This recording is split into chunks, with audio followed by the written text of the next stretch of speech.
Hey, let's have a quick chat about something that might surprise you. What's the best cardio machine for burning calories and getting shredded? You've probably used a few machines at the gym, but which one truly gives you the most bang for your buck? Today, I'm going to break it all down for you, so stick around. Spoiler alert, you're probably not going to like what you hear. Before we dive in, a quick reminder.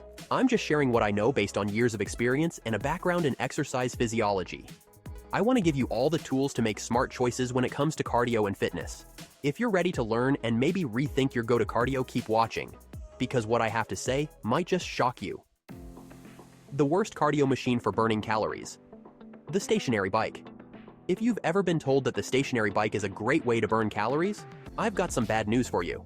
The stationary bike. It's easily one of the worst ways to torch fat. Surprised? I get it, especially since cycling outdoors is such a popular workout. But here's the thing. When you're on a stationary bike, you're only using your legs, and even then, you're not fully engaging all your muscles. Your glutes? Barely doing anything. Your upper body? Just sitting there, doing absolutely nothing. And let's be honest, most people aren't even trying when they pedal. If you're half-heartedly pedaling for an hour, you're probably burning a measly 150 calories. The reclined bikes are even worse because they engage even fewer muscles. If you've been grinding away on one of these machines, it's no wonder you haven't seen results. What makes it even worse is the seated position. You're not just limiting the muscle engagement, but you're also reducing the energy expenditure required to stabilize your core and upper body. Outdoor biking, on the other hand, involves balance, coordination, and more muscle activation because you're fighting against resistance from wind and terrain. With stationary bikes, all of that effort is eliminated. Oh, and those calorie counters on machines? Don't trust them. They often miscalculate the calories burned, especially if you don't enter your exact weight. If you've been thinking, I burned 500 calories on the bike today, it's time to rethink that. In reality, your calorie burn depends on factors like resistance levels, duration, and effort, not the random numbers flashing on the screen. The treadmill only as good as the incline. Let's move on to the treadmill. It can be a decent option if you use it correctly. Walking on a flat treadmill, though? Not so much. Walking is something people used to do all day in the past without much effort. It doesn't burn enough calories to make a difference, especially if you're walking at a leisurely pace. A 155-pound person walking 3 miles per hour only burns about 300 calories in an hour. That's not going to get you ripped. But here's the trick. Raise the incline. If you crank that treadmill up to a 15% incline, you double the calories you burn. Yep, double. Now you're not just strolling along, you're hiking up a hill. And if you can push it up to a 30% incline, you're looking at burning 4 times as many calories. That's a game changer. The reason for this dramatic increase? It all comes down to gravity.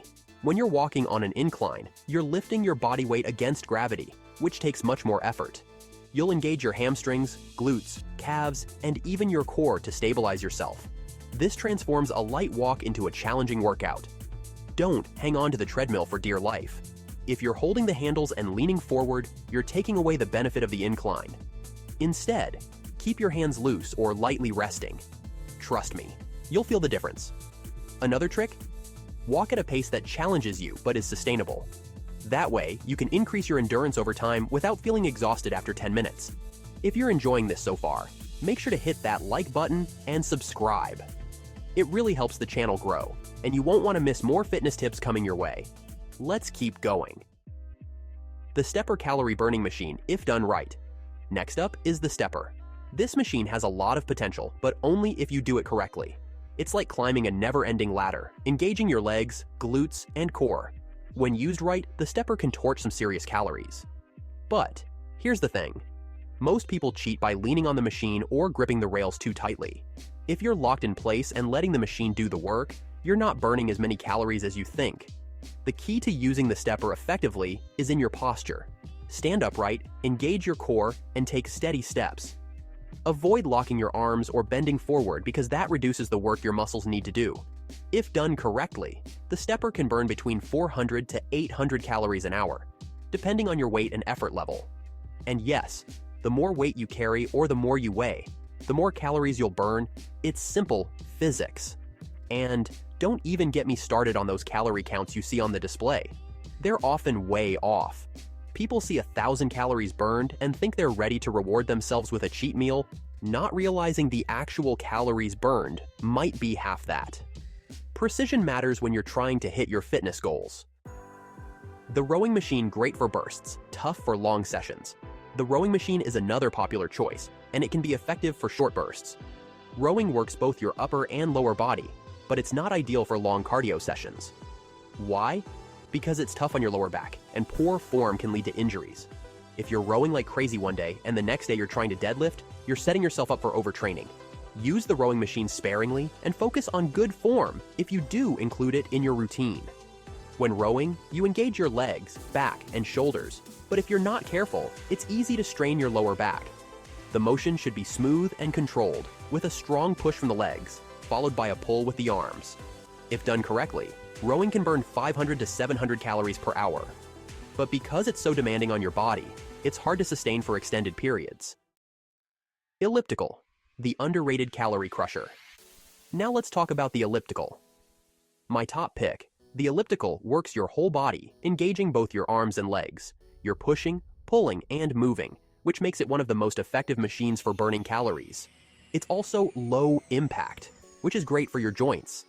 If you're serious about burning calories, the elliptical is a fantastic option. The benefit here is that the elliptical simulates a running motion without the impact. This makes it ideal for people with joint issues or anyone recovering from an injury. You're engaging your chest, shoulders, back, and legs all at once, leading to a higher calorie burn. On average, you can burn 600 to 800 calories an hour, depending on your weight and intensity. High-intensity interval training versus steady-state cardio.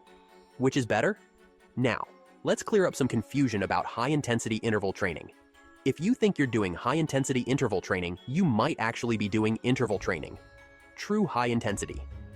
Interval training means going all out for 20 to 30 seconds, followed by several minutes of rest. It's brutal, and most people can't sustain it regularly without burning out. If you're sprinting for a minute and resting for a minute, that's interval training, not high-intensity interval training.